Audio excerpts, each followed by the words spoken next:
اللہ تبارک و تعالیٰ نے پھر ایک خوبصورت انسان بنو امیہ کی حکومت تھی، اسی میں سے ایک خوبصورت حضرت عمر بن عبدالعزیز، اللہ تعالیٰ نے یہ مرد مجاہد پیدا فرمایا۔ آپ مدینہ شریف میں پیدا ہوئے، آپ کے جو والد گرامی تھے وہ مصر میں گورنر تھے۔ حضرت عمر بن عبدالعزیز رحمۃ اللہ تعالیٰ علیہ کی جو والدہ ہیں وہ حضرت عمر فاروق کی پوتی ہیں، تو آپ کی رگوں میں فاروقی خون بھی تھا۔ اور جناب عمر بن عبدالعزیز رحمۃ اللہ تعالیٰ علیہ کے والد اگرچہ مصر میں تھے لیکن آپ کو مدینہ میں رکھا، آپ نے مکمل تعلیم حاصل کی، علم حاصل کیا، چھوٹی سی عمر میں قرآن پاک کے حافظ بھی ہو گئے۔ پھر جب بڑے ہوئے تو اللہ نے یہ موقع دیا، چونکہ خاندان کی حکومت تھی تو آپ مدینہ شریف کے گورنر بنے، اور مدینہ منورہ کے ساتھ ساتھ آپ کو طائف کی حکومت بھی ملی، مکہ مکرمہ کی حکومت بھی ملی۔ جب تک گورنر رہے، جب تک خاندان میں رہے، ماحول اور رہا۔ سلیمان بن عبد الملک خلیفہ جب جانے لگے تو انہیں وصیت کر دی کہ میرے بعد عمر بن عبدالعزیز خلیفہ ہوں گے۔ یہاں تو لوگوں کو عہدہ ملے تو لوگوں کی کیفیت بدل جاتی ہے نا، لیکن جب حضرت عمر بن عبدالعزیز کا اعلان ہوا تو رونے لگے، ایک کونے میں بیٹھ کے رونے لگے، فرمانے لگے مجھے امید نہیں تھی کہ وہ اتنا بڑا بوجھ میرے کندھوں پہ ڈال کے چلا جائے گا، اتنے سارے لوگوں کا بوجھ، اتنے سارے لوگوں کی آزمائش۔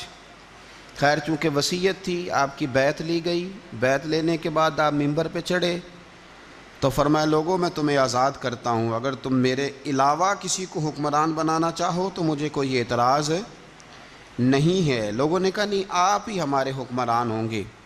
حضرت عمر بن عبدالعزیز دنیا اسلام کے اندر ایسی مثال ہیں، اچھی طرح سمجھ لیں کہ جب حالات اب نہیں اب تر ہو گئے تھے، بد نہیں بدترین ہو گئے تھے، اور بڑے بڑے لوگوں نے عجیب ماحول گھڑ لیے تھے، اس ماحول میں آئے، لمبی نہیں 2.5 سال حکومت کی صرف، لیکن لوگوں کو حضرت صدیق اکبر کی یاد آنے لگی، لوگوں کو سیدنا فاروق اعظم کیا۔ آپ کی جو بیوی تھی وہ بھی بادشاہ کی بیٹی تھی، بادشاہ کی بیوی بھی بن گئی۔ پہلے دن اپنی بیوی سے کہا کہ اب ہم بن گئے ہیں امیر، اب ہمارے ذمے بہت ساری ذمہ داریاں ہیں، اب حالات اس طرح کے نہیں ہوں گے جس طرح کے پہلے ہوا کرتے تھے، اب تمہیں میرا ساتھ دینا ہے، اپنا سارا زیور دو، میں بیت المال میں جمع کرانا چاہتا ہوں۔ یہ بڑا مشکل کام ہوتا ہے کسی خاتون کے لیے، سارا مال وہاں جمع کرا دیا۔ پہلے دن ہی سارے کپڑے سپڑے حضرت عمر نے اپنے خیرات کر دیے، سادہ لباس پہن لیا، اور بڑی تھوڑی غذا گھر میں آتی تھی، بیت المال سے تھوڑا سا وظیفہ، جائیدادیں ساری دے دیں اللہ کے رستے میں، غریبوں میں بانٹ دیں۔ ایک دن گھر میں تشریف لائے تو بچیوں نے منہ پہ ہاتھ رکھ لیا۔ حضرت عمر بن عبدالعزیز بات کرتے ہیں تو بیٹیاں منہ چھپا لیتی ہیں، پتر کیا بات ہے، میرے منہ سے بدبو آ رہی ہے، منہ چھپاتی ہو؟ تو بچیاں خاموش ہوئیں۔ جب دوبارہ پوچھا تو کہنے لگا جی اتنے پیسے آپ لاتے ہیں، 2 وقت کی روٹی نہیں پک سکتی تو ہم نے پیاز سے روٹی کھائی ہے، منہ سے بدبو آ رہی ہے، تو اس لیے آپ کے سامنے منہ نہیں کھولا کہ آپ کو کراہت ہوگی۔ تو حضرت عمر بن عبدالعزیز آنکھوں میں آنسو تو آئے پر کہنے لگے یا اللہ تیرا شکر ہے کہ جس جگہ میں اپنی اولاد کو کھڑا کرنا چاہتا تھا میری اولاد وہاں کھڑی ہو گئی ہے۔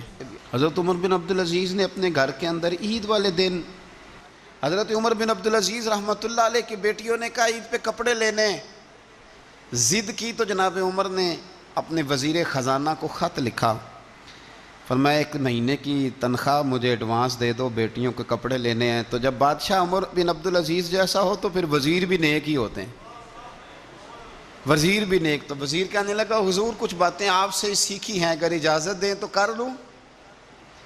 کہا جناب کرو۔ کہنے لگے آپ 1 مہینے کی تنخواہ ایڈوانس مانگ رہے ہیں، آپ 1 مہینے تک زندہ رہیں گے؟ یہ آپ سے سیکھی ہوئی باتیں۔ حضرت عمر بن عبدالعزیز کہنے لگے رب تیرا بھلا کرے، تو نے سوئے ہوئے عمر کو پھر سے جگا دیا۔